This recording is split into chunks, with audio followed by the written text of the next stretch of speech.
Iya, siang. Bagaimana kabarnya hari ini? Baik, Bu. Dengan siapa ya? Dan ada yang bisa saya bantu? Tapi ini Dela yang kemarin bukan sih yang konsultasi kebugaran sama Ibu? Iya, Bu. Saya Wayan Bella yang kemarin. Saya datang ke sini dengan tujuan ingin berkonsultasi lagi dengan Ibu. Ya, tentu saja boleh. Dan Wayan sudah tahu nama Ibu kan? Iya, Bu. Oke. Jadi Wayan kesini mau konsultasi apa nih? Masalah yang kemarin lagi atau masalah lain? Iya, Bu. Tapi saya datang ke sini bukan untuk berkonsultasi tentang masalah kebugaran tubuh saya. Iya. Melainkan saya ingin berkonsultasi tentang masalah pribadi dan masalah keluarga saya. Kalau boleh tahu nih, masalah keluarga apa sih yang sedang Dela hadapi? Loh, kok diem? Ayo coba cerita ke Ibu, apa nih masalahnya? Bu, aku takut mau cerita. Apa aku pulang aja ya nggak jadi cerita? Loh, kok gitu? Coba sekarang Wayan duduk yang tenang, duduknya yang rapi, tarik nafas, terus dikeluarin. Gimana? Sekarang masih takut nggak? Masih cemas? Masih grogi? Sudah lebih baik, Bu. Oh iya, Wayan kenapa terlihat tegang, gelisah, kayak cemas gini sih? Sebelumnya kan udah pernah mengikuti layanan, kok masih terlihat tegang sama cemas sih?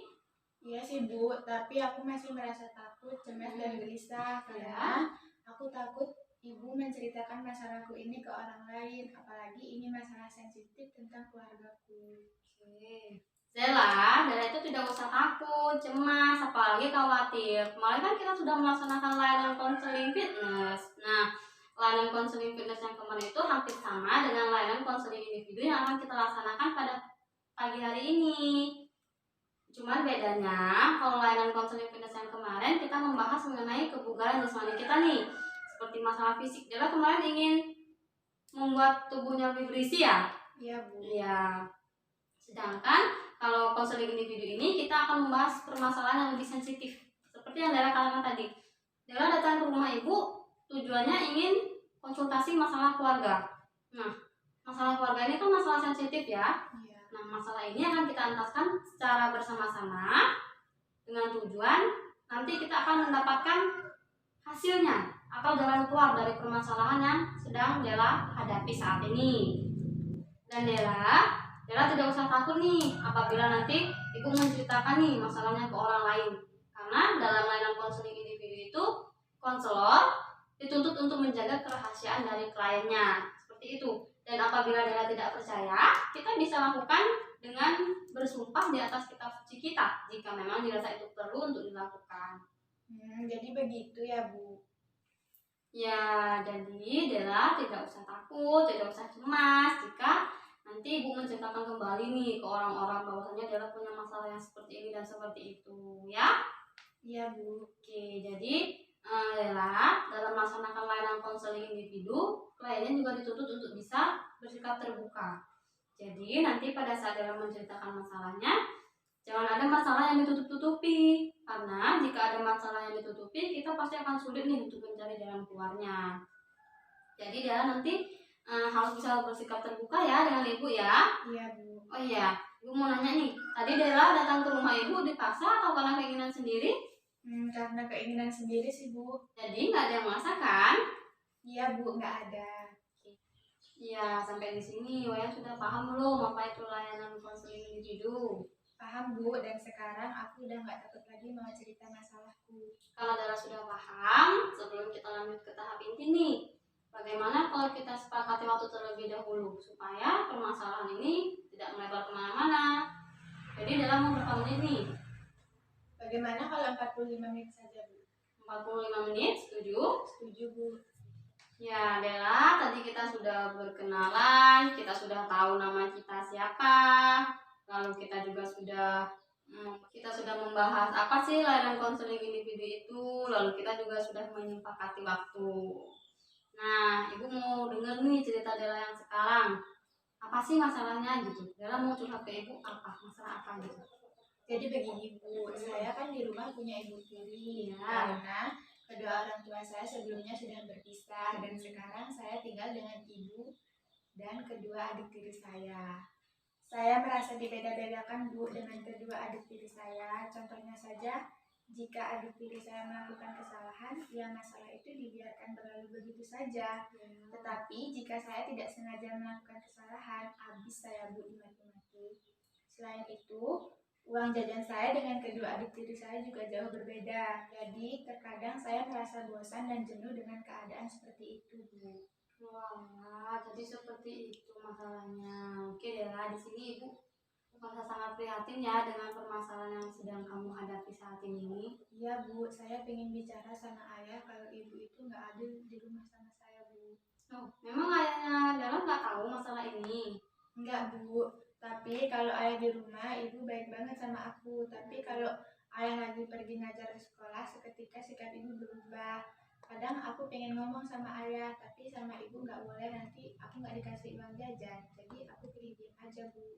Oke, jadi masalahnya Dara seperti itu ya. Dara takut nih, bahwasanya kalau Dara cerita nanti ibunya di rumah nggak kasih uang jajan gitu ya. Iya Bu. Ibu sangat prihatin dengan masalahnya Dara. Ibu juga paham nih gimana sih perasaan Dara sekarang. Pastikan Dara merasa tertekan ya, nggak nyaman dan sebagainya. Jadi di pertemuan kali ini Ibu akan membantu Dara dalam mengentaskan permasalahannya dengan menggunakan pendekatan behavioral dan teknik assertive training. Teknik dan pendekatan itu apa Bu? Jadi yang dimaksud dengan teknik assertive training dalam pendekatan behavioral adalah salah satu teknik yang bisa digunakan dalam pendekatan behavioral. Dan biasanya teknik ini diberikan kepada individu yang mengalami kecemasan yang berlebihan nih seperti Della, terus tidak mampu untuk mengungkapkan apa yang ada di dalam hatinya, tidak mampu mempertahankan hak-haknya, lalu membiarkan orang lain merugikan dirinya, serta dia tidak mampu untuk mengungkapkan apa yang ada di dalam isi hatinya. Nah, adapun tujuan dari teknik ini adalah untuk melatih si individu itu agar bisa mengungkapkan apa sih yang sedang dia rasakan, apa yang sedang ingin dia ungkapkan, seperti itu. Oh, jadi begitu Bu. Iya.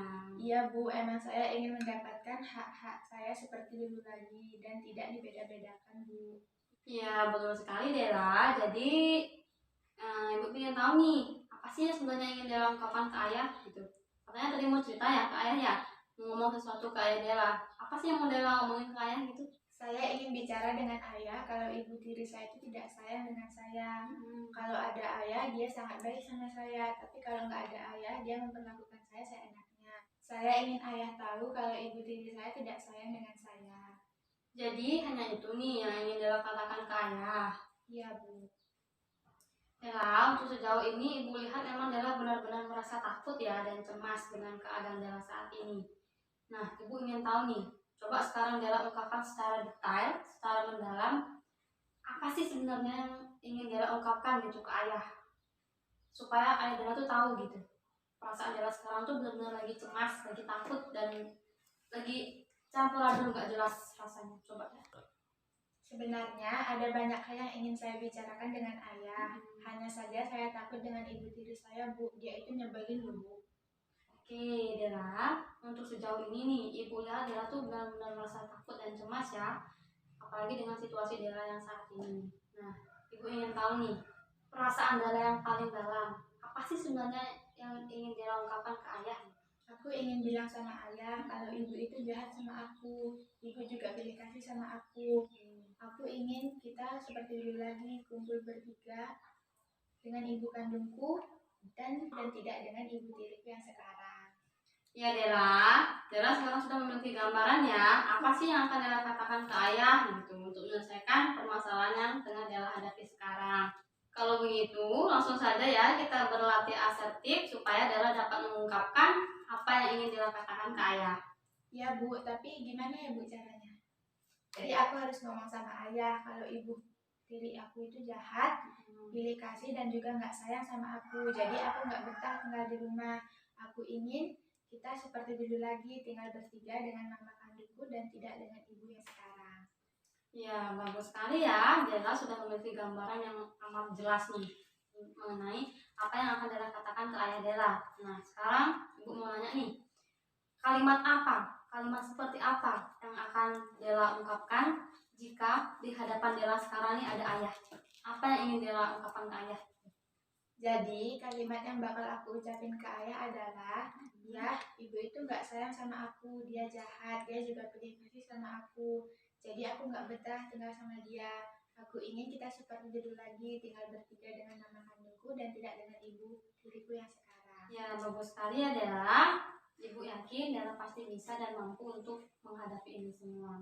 Dan ibu ingin Dela menanamkan dalam diri Dela sendiri bahwasanya Dela pasti bisa, Dela pasti mampu untuk melakukan, untuk mengungkapkan apa yang ingin Dela ungkapkan ke ayah. Iya Bu, saya pasti bisa dan saya harus bisa Bu. Baiklah Dela, sampai di sini ibu rasa Dela sudah paham ya dan sudah tahu nih apa yang harus Dela lakukan. Nah, sekarang Dela bisa menerapkan latihan asertif ini di rumah supaya Dela nanti terbiasa untuk mengungkapkan apa yang ingin Dela ungkapkan. Ya Bu, tapi misal ketika saya ingin berbicara atau mengungkapkan apa yang sedang saya rasakan, tetapi saat itu saya tidak berani atau lupa, itu bagaimana Bu? Supaya Dela tidak lupa nih, Dela bisa mencatatnya. Seperti di buku diary itu ya Bu, atau juga bisa di print? Iya, jadi Dela bisa mencatatnya di buku diary atau bisa juga di print. Jadi dengan begitu Dela tidak akan lupa dan Dela bisa membawanya kemanapun Dela mau.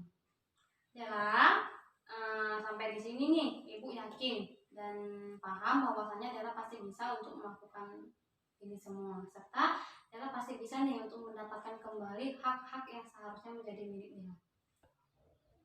Iya Bu, terima kasih ya Bu untuk semangat dan doanya. Dan sekarang saya jadi tahu saya harus gimana dan berbuat apa. Ya Dela, karena Dela sudah paham nih apa yang harus Dela lakukan sekarang, dan sepertinya jam pertemuan kita juga sudah mau habis ya, karena kita sudah terlalu panjang berbicara, kita banyak membahas dan mencari jalan keluarnya. Jadi bagaimana kalau pertemuan ini kita akhiri sampai di sini? Tapi sebelum itu Ibu ingin tahu nih, tadi kan Dela datang ke sini tuh kayak merasa cemas, sedih, grogi, campur aduk jadi satu kan? Nah, setelah kita melaksanakan layanan nih, gimana perasaan Dela sekarang?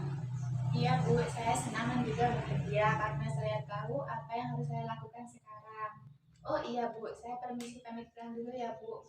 Takutnya nanti Ibu di rumah marah-marah karena jam segini saya belum pulang. Iya Dela, Ibu juga senang nih sudah bisa membantu Dela, sudah bisa mengurangi sedikit beban yang ada di dalam hatinya Dela. Nah Dela, kalau memang nanti ada permasalahan atau masalah yang belum teratasi, Dela bisa datang lagi untuk menemui Ibu untuk konsultasi atau sekedar cerita-cerita. Iya, terima kasih ya Bu. Doakan saya agar bisa mendapatkan hak-hak saya seperti dulu lagi. Iya Dela, Ibu pasti mendoakan yang terbaik untuk Dela. Iya Bu, kalau begitu saya permisi pulang dulu ya Bu. Iya, Dela hati di jalan ya. Ya Bu, terima kasih ya Bu. Iya, sama-sama.